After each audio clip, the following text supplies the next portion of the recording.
بسم اللہ الرحمن الرحیم۔ سیرت النبی صلی اللہ علیہ وسلم۔ علامہ شبلی نعمانی رحمۃ اللہ علیہ، علامہ سید سلیمان ندوی رحمۃ اللہ علیہ۔ حصہ اول و دوم۔ حصہ اول، صفحہ نمبر 48۔ نام مصنف، سند وفات، حالات۔ عروہ بن زبیر، سن 94 ہجری۔ حضرت زبیر رضی اللہ عنہ کے بیٹے اور حضرت ابو بکر صدیق رضی اللہ عنہ کے نواسے تھے۔ حضرت عائشہ رضی اللہ عنہ کے آغوش تربیت میں پلے تھے۔ سیرت و مغازی میں کثرت سے ان کی روایتیں ہیں۔ ذہبی نے تذکرہ الحفاظ میں ان کے متعلق لکھا ہے۔ صاحب الکشف الظنون نے مغازی کے بیان میں لکھا ہے کہ بعضوں کی رائے ہے کہ فن مغازی کی سب سے پہلی کتاب انہوں نے تدوین کی۔ شعبی، نام مصنف شعبی 109 ہجری، مشہور محدث ہیں، اکثر فنون میں کمال رکھتے ہیں۔ خلافت دمشق کی طرف سے سفیر بن کر قسطنطنیہ گئے تھے۔ فن مغازی و سیر میں ان کو اس درجہ واقفیت تھی کہ حضرت عبداللہ بن عمر رضی اللہ عنہ فرماتے تھے کہ گو میں ان غزوات میں بذات خود شریک تھا، مگر یہ مجھ سے زیادہ ان حالات کو جانتے ہیں۔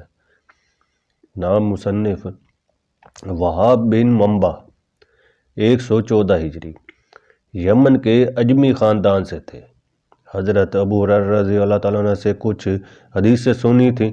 رسول اللہ صلی اللہ علیہ وسلم کے متعلق کتب عہد قدیم کی بشارت اور پیش گوئیاں کثرت سے انہی سے مروی ہیں۔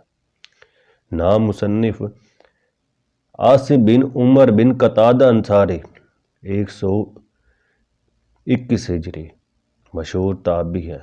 حضرت انس رضی اللہ تعالیٰ عنہ اور اپنے باپ اور اپنی دادی ریمسا سے روایت کرتے ہیں۔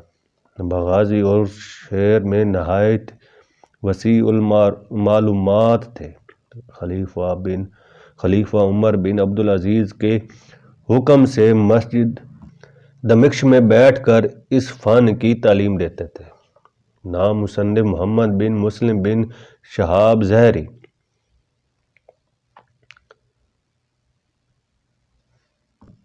124 ہجری، ان کا ذکر اوپر گزر چکا ہے۔ نام مصنف یعقوب بن عتبہ بن مغیرہ بن الخنس بن شریک الشخفی 128 ہجری، نہایت شقاح تھے۔ اعمال اور گورنر انتظام ملکی میں ان سے مدد لیتے تھے۔ فقہاء مدینہ میں ان کا شمار تھا۔ سیرت النبی صلی اللہ علیہ وسلم کے عالم تھے۔ ان کا دادا اخنس بن شریک وہی شخص ہے جو رسول اللہ صلی اللہ علیہ وسلم کا سب سے بڑا دشمن تھا۔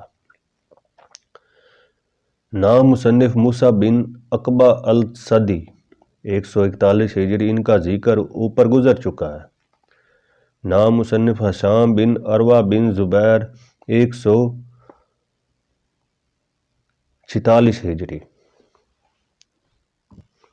زیادہ تر اپنے باپ سے روایت کرتے ہیں۔ ظہری کے بھی شاگرد ہیں۔ علامہ مدینہ میں ان کا شمار ہے۔ بغداد میں جو روایتیں انہی سے لی محدثین کا بیان ہے کہ ان میں تساہل سے کام لیا ہے۔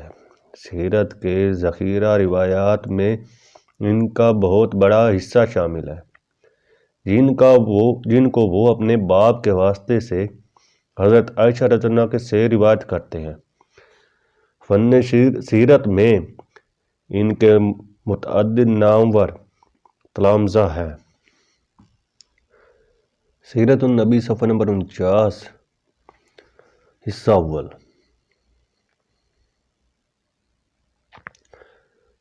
محمد بن اسحاق بن یسار مطلبی 150 ہجری، ان کا ذکر اوپر گزر چکا ہے۔ عمر بن راشد الزادی 154 ہجری، امام ظہری کے تلامذہ میں امام مالک کے بعد ان کا دوسرا درجہ ہے۔ اساتین علم حدیث میں تھے۔ مغازی میں ایک کتاب ان کے تنصیب ہے جس کا نام ابن ندیم نے کتاب المغازی لکھا ہے۔ عبد الرحمن بن عبدالعزیز الوصی 162 ہجری، ظہری کے شاگرد تھے۔ مسلم نے ان سے ایک روایت کی ہے۔ محدثین کے نزدیک ضعیف الروایت ہیں۔ فن سیرت کے عالم تھے۔ ابن سعید نے ان کے متعلق کتاب لکھی ہے، کان عالم بالسیرۃ۔ نام مصنف محمد بن صالح بن دینار التمار 168 ہجری، ظہری کے شاگرد اور واقدی کے استاد ہیں۔ ابن سعد کا بیان ہے کہ وہ سیرت و مغازی کے عالم تھے۔ اکثر محدثین نے ان کی توثیق کی ہے۔ ابو الزناد جو بڑے پایہ کے محدث ہیں، وہ کہتے ہیں کہ اگر صحیح مغازی سیکھنا ہو تو محمد بن صالح سے سیکھو۔ نام مصنف ابو معاشر نجیح المدنی 170 ہجری، ہشام بن عروہ کے شاگرد تھے۔ سوری اور واقدی نے ان سے روایت کی ہے۔ گو محدثین نے روایت حدیث میں ان کی تضعیف کی ہے، لیکن سیرت و مغازی میں ان کی جلالت شان کا اعتراف کیا ہے۔ امام احمد ابن حنبل کہتے ہیں کہ وہ اس فن میں صاحب نظر ہے۔ ابن ندیم نے ان کی کتاب المغازی کا ذکر کیا ہے۔ کتب سیرت میں ان کا نام کثرت سے آیا ہے۔ نام مصنف عبداللہ بن جعفر بن عبد الرحمن الخززومی 170 ہجری، مشہور صحابی مسعور رضی اللہ عنہ بن مخرمہ کے پڑپوتے تھے۔ فن حدیث میں خاص پایہ رکھتے تھے۔ سیرت النبی صلی اللہ علیہ وسلم کے اکابر علماء میں تھے۔ ابن سعد نے ان کی شان میں یہ الفاظ لکھے ہیں: من رجال اہل المدینہ عالم المغازی۔ نام مصنف عبد المالک بن محمد بن ابی بکر بن عمرو بن حزم الانصاری 172 ہجری،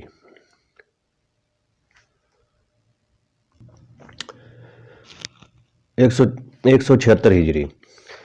فن حدیث و سیرت میں ان کا خاندان ہمیشہ نامور رہا۔ ان کے دادا وہ شخص ہیں جنہوں نے خلیفہ عمر بن عبدالعزیز کے حکم سے سب سے پہلے فن حدیث کی تدوین کی۔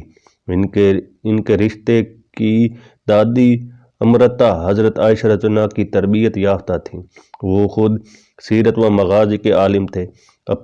اپنے باپ اور چچا سے تعلیم پائی تھی۔ خلیفہ ہارون الرشید نے ان کو قاضی مقرر کیا تھا۔ لوگ ان سے مغازی سیکھتے تھے۔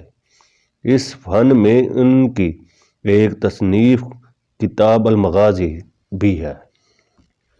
سیرت النبی صلی اللہ علیہ وسلم، صفحہ نمبر 50، حصہ اول۔ نام مصنف علی بن مجاہد الرازی الکندی بعد 180 ہجری، ابو المعاشر نحیح کی تلامذہ میں تھے۔ امام ابن حنبل نے ان سے روایت کی ہے۔ مغازی کے جامع اور مصنف ہیں، لیکن ارباب نقد کے نزدیک ان کی تصنیف اعتبار کے قابل نہیں۔ نام مصنف زیاد بن عبداللہ بن الطفیل البکائی 163 83 ہجری، ابن اسحاق کے شاگرد اور ابن ہشام کے استاد تھے۔ ان دونوں بزرگوان کے واسطہ العقدی یہی ہے، سیرت کے عشق میں گھر بار بیچ کر استاد کے ساتھ نکل کھڑے ہوئے تھے اور متعدد سفر و حضر میں ان کا شریک رہے۔ محدثین کی بارگاہ میں گو ان کا اعزاز کم ہے، لیکن کتاب السیرتہ کے سب سے معتبری راوی یہی سمجھے جاتے ہیں۔ نام مصنف سلمہ بن الفضل البرش الانصاری، 191 ہجری، ابن اسحاق کے شاگرد اور ان کی سیرت کے راوی ہیں۔ ایک قاضی تھے، اہل نقد کے نزدیک قابل الاحتجاج نہیں، لیکن ابن معین جو اسماء رجال کے بڑے ماہر ہیں، مغازی میں ان کی توثیق کرتے ہیں اور ان کی سیرت کو بہترین سیرت ہائے نبوی کہتے ہیں۔ طبری میں ان کے واسطے سے اکثر روایتیں مروی ہیں۔ نام مصنف ابو محمد یحییٰ بن سعید بن ابان الموی، 194 ہجری، ہشام بن عروہ اور ابن جریر سے تلمذ تھا۔ ابن سعد نے لکھا ہے کہ گو قلیل الروایت ہے، لیکن شکّا ہیں۔ صاحب کشف الظنون نے مصنفین میں مغازی میں ان کا نام بھی لیا ہے۔ نام مصنف ولید بن مسلم القرشی، 195 ہجری، شام کے مشہور محدثین اور نہایت قوی الحافظہ تھے۔ شام میں ان کے زمانے میں ان سے بڑا کوئی عالم نہ تھا۔ تاریخ و مغازی میں وقیع نے ان کا درجہ بڑا سمجھا جاتا تھا۔ ان کی تصنیفات کی تعداد 70 ہے، جن میں ایک کتاب المغازی ہے۔ کتاب الفہرست میں ان کا ذکر موجود ہے۔ نام مصنف یونس بن بکیر، 199 ہجری، ہشام بن عروہ اور ابن اسحاق کے شاگرد ہیں۔ فن روایت و حدیث میں ان کا متوسط درجہ ہے۔ اکثر محدثین نے ان کی توثیق کی ہے۔ علامہ ذہبی نے تذکرہ میں ان کا نام بلقب صاحب المغازی لیا ہے۔ انہوں نے مغازی ابن اسحاق کا ذکر لکھا ہے۔ زرقانی مواہب، جلد 3 صفحہ 110۔ سیرت النبی صلی اللہ علیہ وسلم، صفحہ نمبر 51، حصہ اول۔ محمد بن عمر الواقدی السلمی، 207 ہجری۔ سیرت النبی صلی اللہ علیہ وسلم کے متعلق ان کی 2 کتابیں ہیں، کتاب السیرہ اور کتاب التاریخ و المغازی و البعاث۔ امام شافعی فرماتے ہیں کہ واقدی کی تمام تصنیف جھوٹ کا انبار ہے۔ کتب سیرت کی اکثر بیہودہ روایتوں کا سر چشمہ انہی کی تصانیف ہے۔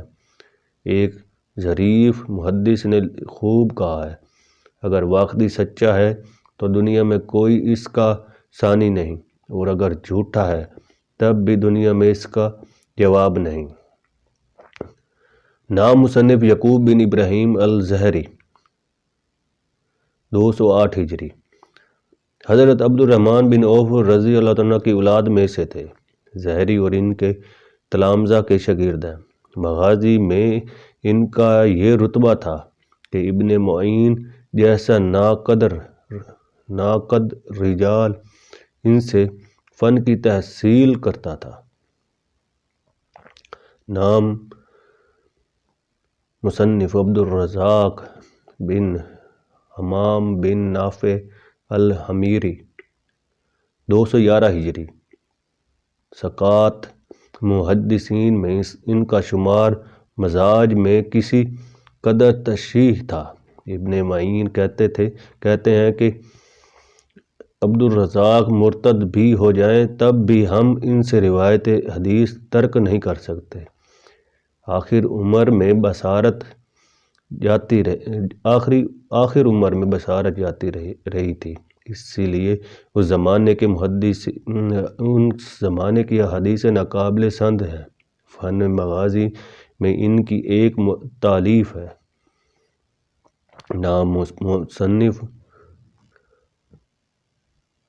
عبد الملک ابن ہشام الحمیری، 213 ہجری 218 ہجری 213 ہجری یا 218 ہجری ان کا ذکر گزر چکا ہے۔ نام مصنف علی بن محمد المدنی، 225 ہجری، ابو معاشر نجی اور سلمہ بن الفضل وغیرہ کے شاگرد تھے۔ تاریخ و النساب عرب میں نہایت وسیع المعلومات تھے۔ محدثین میں ان کا شمار نہیں، لیکن مورخین کے امام ہیں۔ اغانی کے دفتر بے پایہ کا مخزن یہی ہے۔ تاریخ و انساب میں ان کی کثرت سے تصنیفات ہیں۔ حضرت صلی اللہ علیہ وسلم کے حالات میں ان کی کتاب نہایت مبسوط ہے، اور ابن الندیم کے بیان کے مطابق ہر قسم کے متعدد اور متنوع عنوان قائم کیے ہیں۔ نام مصنف عمر بن شیبہ البصری، 262 ہجری، حدیث، تاریخ، ادب، لغت، شاعری، نحو کے امام ہیں۔ مکہ مبارکہ، مدینہ طیبہ اور بصرہ کے تاریخیں لکھی ہیں، لیکن علم شعر میں نہایت بلند پایا تھے۔ حدیث میں ابن ماجہ اور تاریخ میں بلازری اور ابو نعیم ان کے شاگرد تھے۔ نام مصنف محمد بن عیسیٰ ترمذی، 289 ہجری، مشہور محدث ہیں، جن کی کتاب صحاح ستہ میں تیسرا درجہ رکھتی ہے۔ سیرت نبی صلی اللہ علیہ وسلم میں ان کا خاص رسالہ ہے، جس کا موضوع گزشتہ تصانیف سے الگ ہے۔ اس رسالے کا نام کتاب الشمائل ہے، جس میں رسول اللہ صلی اللہ علیہ وسلم کے ذاتی حالات و عادات و اخلاق کا ذکر ہے۔ اس بات کا التزام کیا ہے کہ تمام روایتیں معتبر اور صحیح ہوں، اور اس رسالہ پر متعدد علماء نے شرح و حواشی لکھے ہیں۔ سیرت النبی صلی اللہ علیہ وسلم، صفحہ نمبر 52، حصہ اول۔ امام نام مصنف ابراہیم بن اسحاق بن ابراہیم، 285 ہجری، محدثین کبار میں شمار ہے۔ مسند صحابہ رضی اللہ عنہ ان کی تالیف ہے، جس کے آخر میں کتاب المغازی شامل ہے۔ نام مصنف ابو بکر احمد بن ابی خثیمہ البغدادی، 299 ہجری، حدیث میں ابن حنبل اور ابن معین کے شاگرد اور تاریخ و شعر کے جلیل القدر عالم تھے۔ تاریخ کبیر ان کی تصنیف ہے، جس میں سیرت النبی صلی اللہ علیہ وسلم کا حصہ بھی شامل ہے۔ نام مصنف محمد بن عائض دمشقی،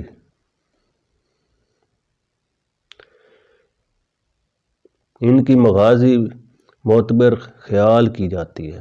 حافظ ابن حجر وغیرہ اکثر ان کے حوالے دیتے ہیں۔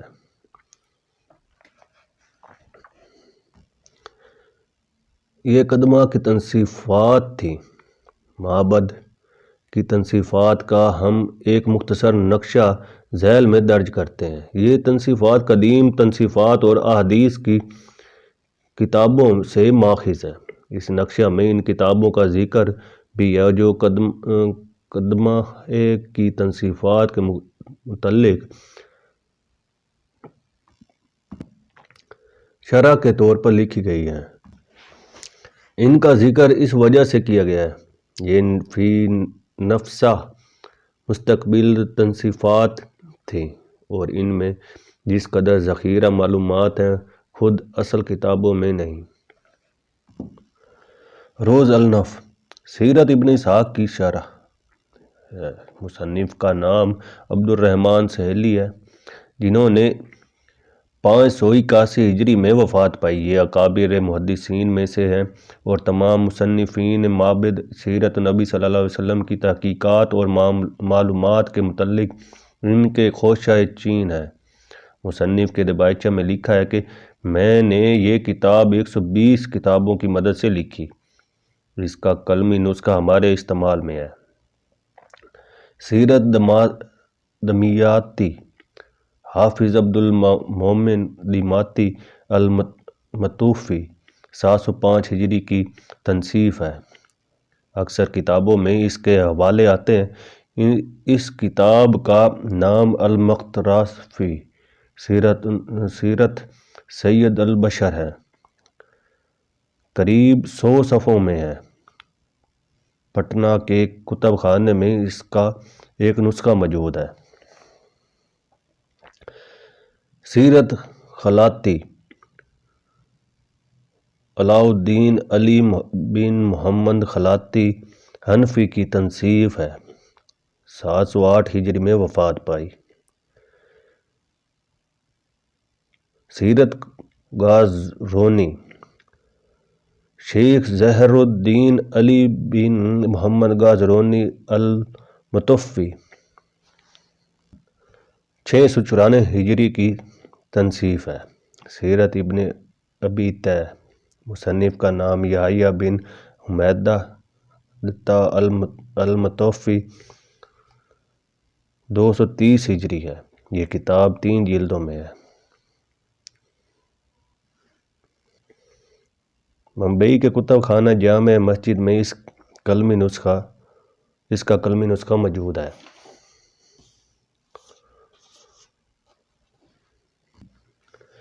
سیرت النبی صلی اللہ علیہ وآلہ وسلم صفحہ نمبر 53 حصہ اول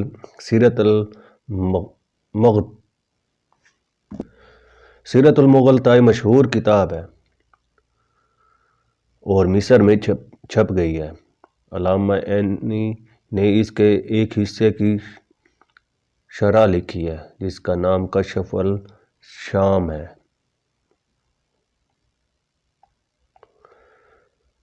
شرف المصطفیٰ حافظ ابو سعید عبد المالک نیاساپوری کی تنصیف ہے۔ 8 جلدوں میں ہے۔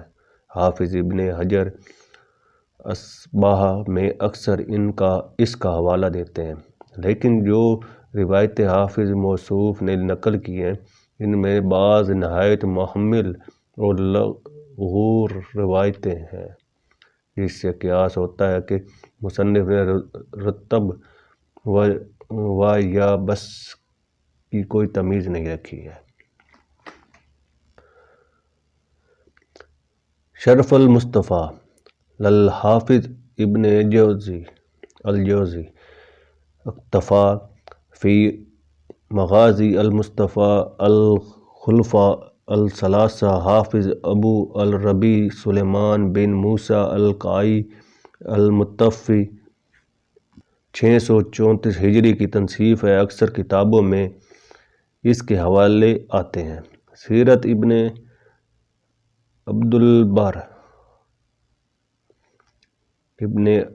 عبد البر مشہور محدث اور امام ہے۔ اس کتاب کے حوالے اکثر آتے ہیں۔ عین الاثر ابن سید النساء کی تنصیف ہے۔ ابن سید النساء اندلس کے مشہور عالم ہیں۔ 734 ہجری میں وفات پائی۔ یہ کتاب نہایت متین اور جامع ہے۔ معتبر کتابوں کو ماخذ قرار دیا ہے جس سے جو کچھ نقل کیا ہے سند بھی نقل کی ہے۔ اس کا قلمی نسخہ 2 جلد کلکتہ کے کتب خانے میں ہے اور ہمارے پیش نظر ہے۔ نور النبراس فی سیرت ابن سید الناس عیون الاثر کی شرح ہے۔ مصنف کا نام ابراہیم بن محمد ہے۔ یہ کتاب نہایت محققانہ لکھی گئی ہے اور بے شمار معلومات کا گنجینہ ہے۔ 2 ضخیم جلدوں میں ہے اور ندوہ کے کتب خانے میں اس کا نہایت عمدہ نسخہ موجود ہے۔ سیرت منظوم حافظ زین الدین عراقی نے، جو حافظ ابن حجر کے استاد تھے، نظم میں لکھا ہے، لیکن دبائچے میں خود لکھ دیا ہے۔ اس میں ربط و یا بس سب کچھ ہے۔ ان سب کتابوں کا ذکر کشف الظنون میں سیرت کے عنوان سے ہے۔ مواہب لدنیہ مشہور کتاب ہے اور متاخرین کا یہی ماخذ ہے۔ اس کے مصنف قسطلانی ہیں، جو بخاری کے مشہور شارح ہیں، حافظ ابن حجر کے ہم رتبہ تھے۔ یہ کتاب اگرچہ نہایت مفصل ہے، لیکن ہزاروں موضوع اور غلط روایتیں بھی موجود ہیں۔ زرقانی علی المواہب، یہ مواہب لدنیہ کی شرح ہے اور حقیقت یہ ہے کہ سہیلی کے بعد کوئی کتاب اس جامعیت اور تحقیق سے نہیں لکھی گئی۔ 8 ضخیم جلدوں میں ہے اور مصر میں چھپ گئی ہے۔ سیرت حلبی مشہور اور متأول ہے۔ صحت ماخذ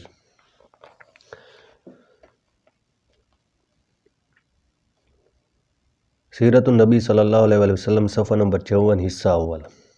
صحت و ماخذ سیرت النبی کے واقعات جو قلم بند کیے گئے ہیں، وہ قریباً نبوت کے 100 برس کے بعد قلم بند ہوئے۔ اس لیے مصنفین کا ماخذ کوئی کتاب نہ تھی، بلکہ اکثر زبانی روایتیں تھیں۔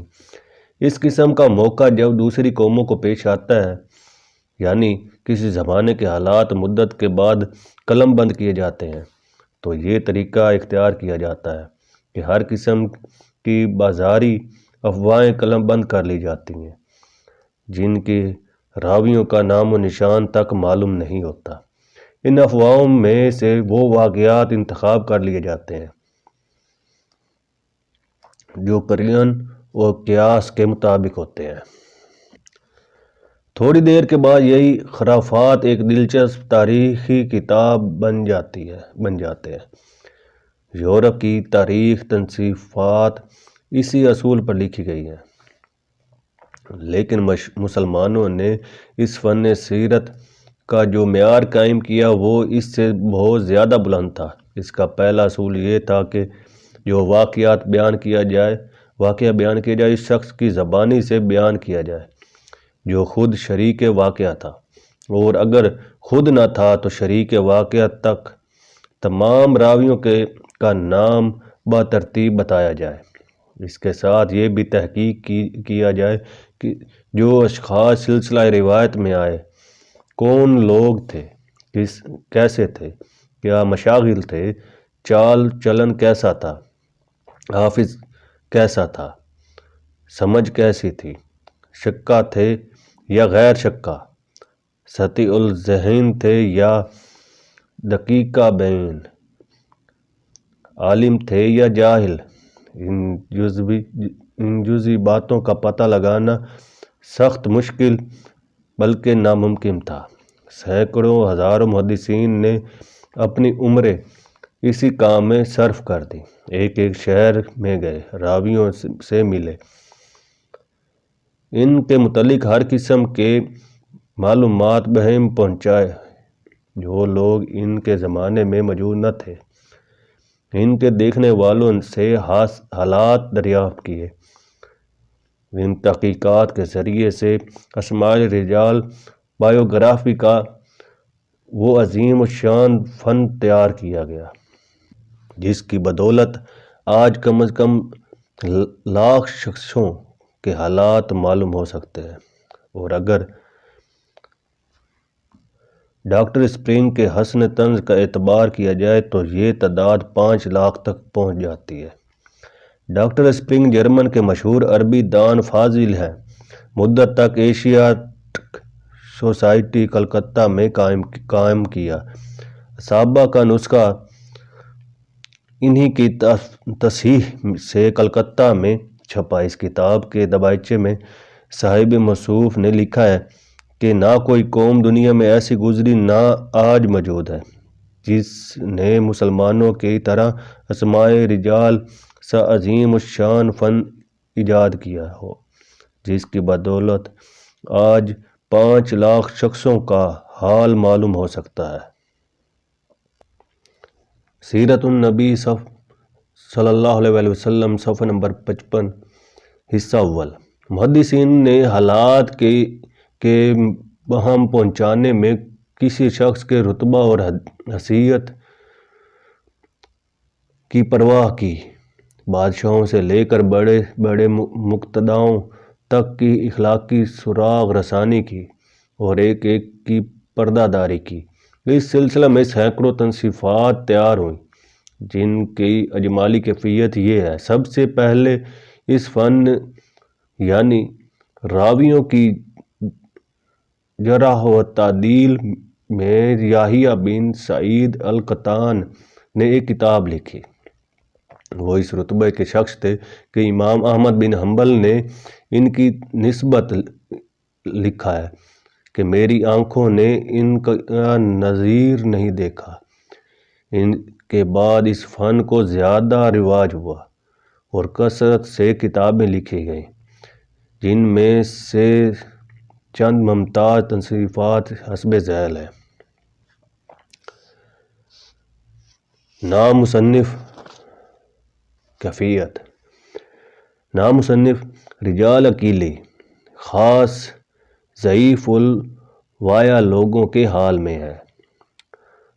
نام مصنف رجال احمد بن عبد الجلی المتوفی، 261 ہجری۔ کیفیت: اس کتاب کا نام کتاب الجرح التعدیل ہے۔ نام مصنف رجال امام عبد الرحمن بن حاتم الرازی المتوفی، 327 ہجری۔ بہت ضخیم کتاب ہے۔ نام مصنف رجال امام داری قطنی، کیفیت: مشہور محدث ہیں۔ یہ کتاب خاص ضعیف الرویہ اشخاص کے حال میں ہے۔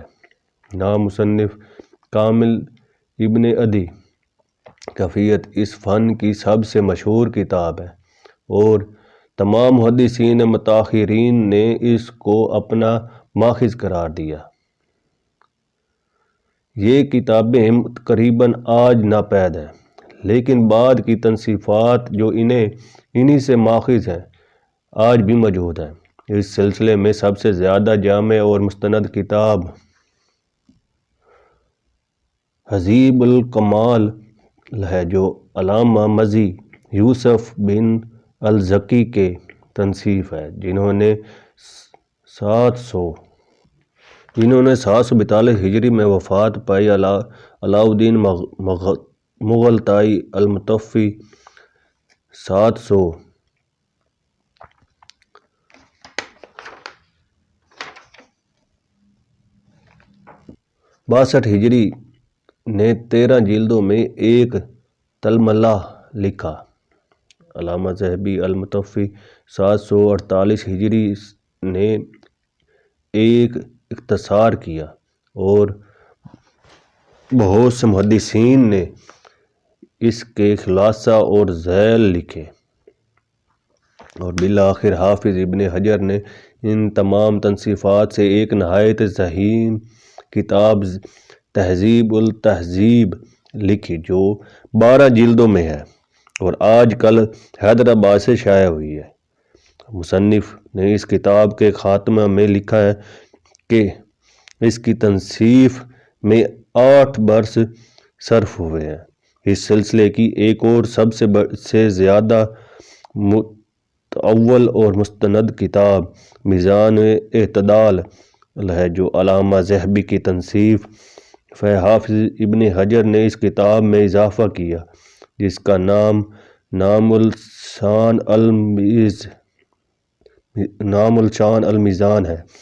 اسماء رجال کی کتابوں میں سے تہذیب الکمال، تہذیب التہذیب، لسان المیزان، تقریب التہذیب، تاریخ کبیر بخاری، تاریخ ذخیر بخاری، ثقافت ابن حبان، تذکرہ حفاظ علامہ ذہبی، مصطبہ النسبۃ ذہبی، انصاب السمعانی، تہذیب الاسماء ہماری نظر سے گزری ہیں۔ اس اصول تحقیق کی بنیاد خود قرآن مجید میں قائم کر دی تھی۔ یا ایھا الذین آمنوا ان جاءکم فاسق بنبأ فتبینوا۔ حجرات۔ مسلمانوں، اگر تمہارے پاس کوئی فاسق خبر لائے تو تم اچھی طرح اس کی تحقیق کر لو۔ سیرت النبی صلی اللہ علیہ وسلم، صفحہ نمبر 56، حصہ اول۔ حدیث ذیل میں اسی کی موید ہے۔ آدمی کے چھوٹے ہونے کی یہ کافی دلیل ہے کہ جو کچھ سنے روایت کر دے۔ تحقیقی واقعات کا دوسرا اصول یہ تھا کہ جو واقعہ بیان کیا جاتا ہے عقلی شہادت کے مطابق بھی ہے یا نہیں۔ دریت کی ابتدا۔ یہ اصول بھی در حقیقت قرآن مجید ہی نے قائم کر دیا تھا۔ حضرت عائشہ رضی اللہ عنہا پر جب منافقین نے تہمت لگائی تو اس طرح ان کی خبر کو مشہور کیا کہ بعض صحابہ رضی اللہ عنہ تک مغالطہ میں آ گئے۔ چنانچہ صحیح بخاری اور مسلم میں ہے کہ حضرت حسان رضی اللہ عنہ بھی قاذفین میں شریک تھے اور اسی بنا پر حد قذف جاری کی گئی۔ قرآن مجید میں بھی اس کی تشریح ہے۔ سورۃ نور، آیت نمبر 2۔ جن لوگوں نے تہمت لگائی وہ تمہارے گروہ میں سے ہیں۔ تفسیر جلالین میں منکم کی تفسیر حسب ذیل کی ہے۔ جمعیت من المؤمنین، یعنی یہ تہمت لگانے والے مسلمانوں کا ایک گروہ ہے۔ قرآن مجید کی آیتیں حضرت عائشہ رضی اللہ عنہ کی برات اور طہارت کے متعلق جو نازل ہوئیں ان میں سے ایک یہ ہے۔ سورۃ نور۔ وَلَوْلَا إِذَا سَمِعْتُمُوهُ قُلْتُمْ مَا يَكُونُ لَنَا أَن نَّتَكَلَّمَ بِهَذَا سُبْحَانَكَ هَذَا بُهْتَانٌ عَظِیمٌ۔ سورۃ نور۔ اور جب تم نے سنا تو یہ کیوں نہیں کہہ دیا کہ ہم کو ایسی بات بولنا مناسب نہیں، سبحان اللہ، یہ بڑا بہتان ہے۔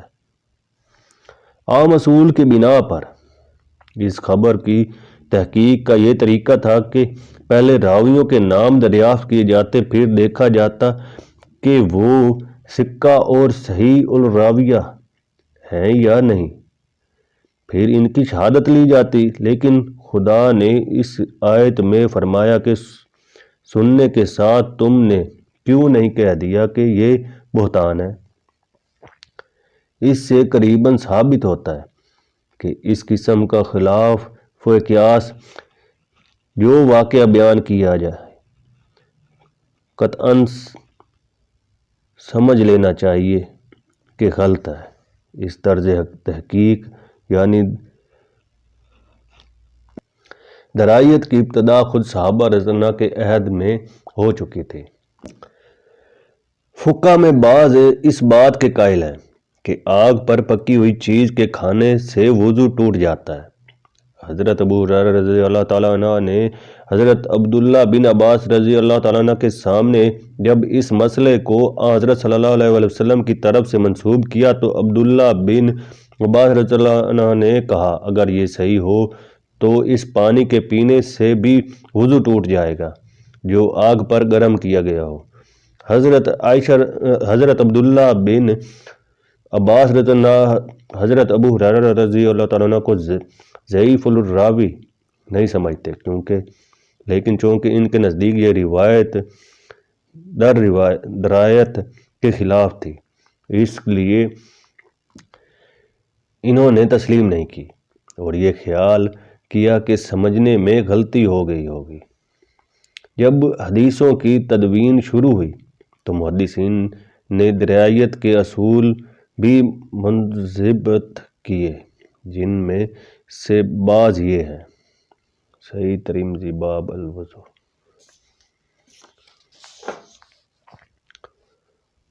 سیرت النبی صلی اللہ علیہ وسلم صفحہ نمبر 57 حصہ اول۔ ابن جوزی نے کہا کہ جس حدیث کو دیکھو عقل یا اصول مسئلہ میں کے خلاف ہے تو جان لو وہ مصنوعی ہے، اس کی نسبت اس بحث کی ضرورت نہیں کہ اس کے راوی معتبر ہیں یا غیر معتبر۔ اسی طرح سے وہ حدیث قابل اعتبار نہیں جو محسوسات اور مشاہدہ کے خلاف ہے یا ناس کتاب اور سنت متواترہ اور اجماع قطعی کے خلاف ہو اور تعویل کی گنجائش نہ رکھی ہو، یا وہ حدیث جس میں ذرا سی بات پر سخت عذاب کی دھمکی ہو یا معمولی کام پر بہت بڑے ثواب کا وعدہ ہو۔ اس قسم کی حدیثیں واعظوں اور صوفیوں کے ہاں بہت پائی جاتی ہیں، یا وہ حدیث جس میں لغت پائی جائے، مثلا یہ حدیث کے کدو کو بغیر ذبح کیے نہ کھاؤ۔ اس لیے بعض محدثین نے لغویت کو راوی کے ایک عذاب کی دلیل قرار دیا ہے۔ یہ تمام قرینے خود روایت سے متعلق ہیں اور کبھی یہ قرائن راوی کے متعلق ہوتے ہیں۔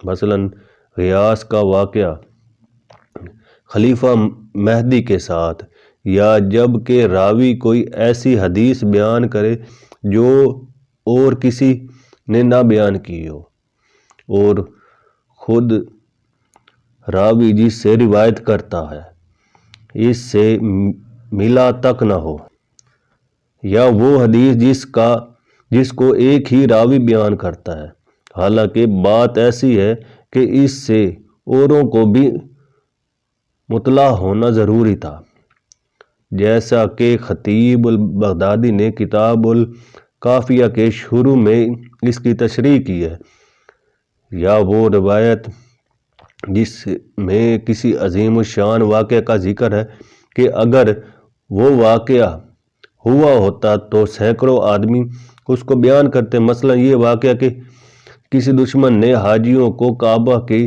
حج سے روک دیا۔ اسی عبارت کا محصل یہ ہے کہ حسب ذیل صورتوں میں روایت اعتبار کے قابل نہ ہوگی، اس کے متعلق اس تحقیق کی ضرورت نہیں کہ اس کے راوی معتبر ہیں یا نہیں۔ نمبر 1 جو روایت عقل کے مخالف ہو۔ نمبر 2 جو روایت اصول مسلمہ کے خلاف ہو۔ نمبر 3 محسوسات اور مشاہدہ کے خلاف ہو۔ نمبر 4 قرآن مجید یا حدیث متواتریہ اجماع قطعی کے خلاف ہو اور اس میں تعویل کی کچھ گنجائش نہ ہو۔ فتح المغیث مطبوعہ لکھنوی صفحہ 114۔ افسوس یہ ہے کہ یہ کتاب نہایت غلط چھپی ہے، اس لیے بعض عبارتیں ہم نے اس نسخہ کے موافق غلط نقل کی ہے۔ یہ اصول خود ابن جوزی کے قائم کردہ نہیں ہے، بلکہ ابن جوزی نے محدثین کے اصول کو نقل کر دیا ہے۔ سیرت النبی صلی اللہ علیہ وسلم صفحہ نمبر 58 حصہ اول۔ نمبر 5، جب حدیث میں معمولی بات پر سخت عذاب کی دھمکی ہو۔ نمبر 6، معمولی کام پر بڑے انعام کا وعدہ ہو۔ نمبر 7، وہ روایت رقیق المعنی ہو، مثلاً کدو کو بغیر ذبح کیے نہ کھاؤ۔ نمبر 8، جواروی کسی شخص سے ایسی روایت کرتا ہے کہ کسی اور نے نہ کی ہو اور یہ راوی اس شخص سے نہ ملا ہو۔ نمبر 9، یہ روایت ایسی ہو کہ تمام لوگوں کو اس سے واقف ہونے کی ضرورت ہو، بائیں ہما ایک راوی کے سوا کسی اور نے اس کی روایت نہ کی ہو۔ نمبر 10، جس روایت میں ایسا قابل اعتنا واقعہ بیان کیا گیا ہو کہ اگر واقعہ میں آتا تو سینکڑوں آدمی اس کو روایت کرتے، باوجود اس کے صرف ایک ہی راوی نے اس کی روایت کی ہو۔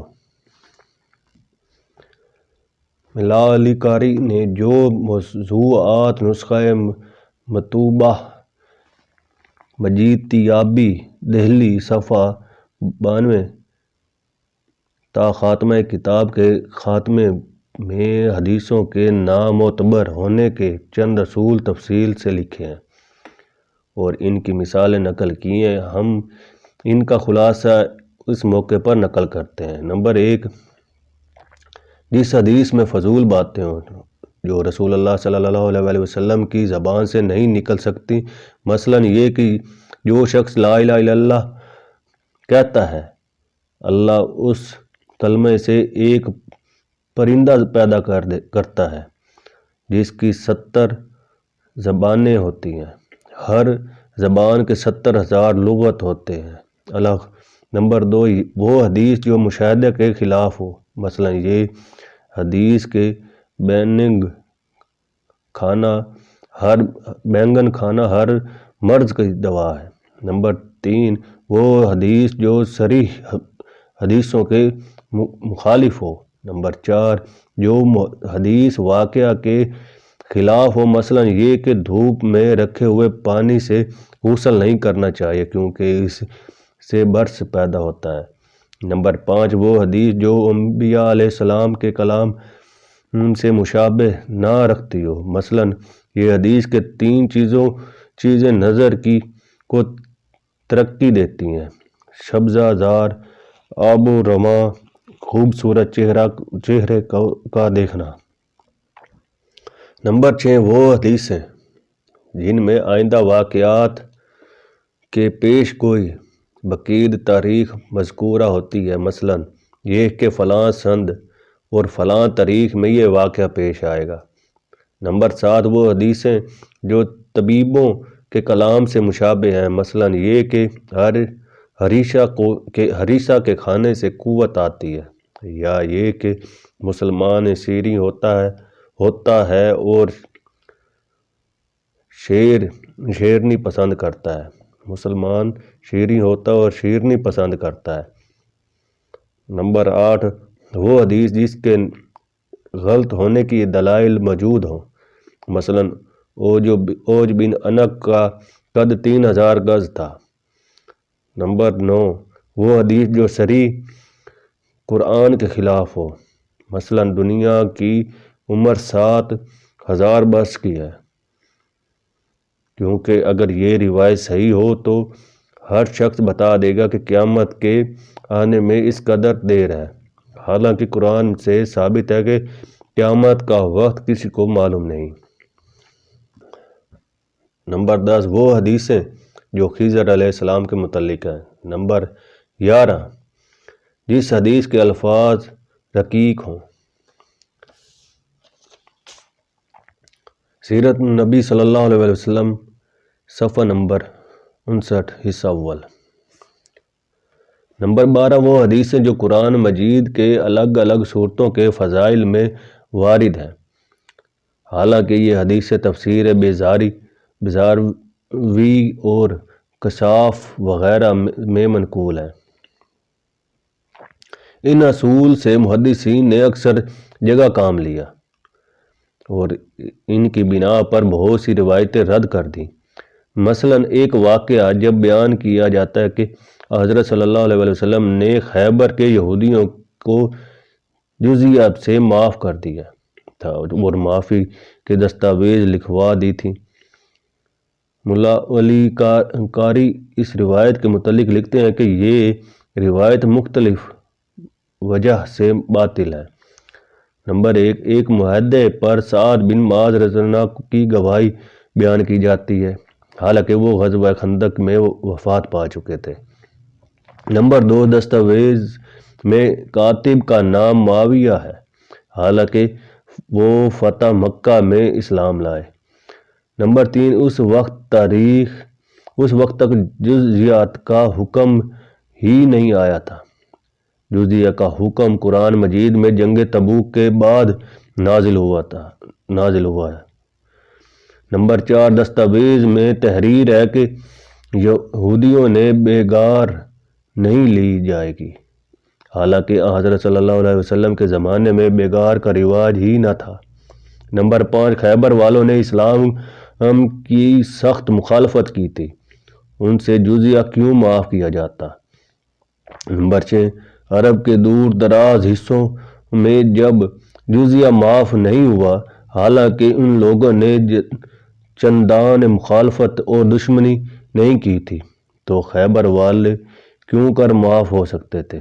نمبر سات، اگر جزیہ ان کو معاف کر دیا گیا ہوتا تو یہ اس بات کی دلیل تھی کہ وہ اسلام کے خیر خواہ اور دوست اور واجب العریہ ہیں۔ حالانکہ چند روز کے بعد خارج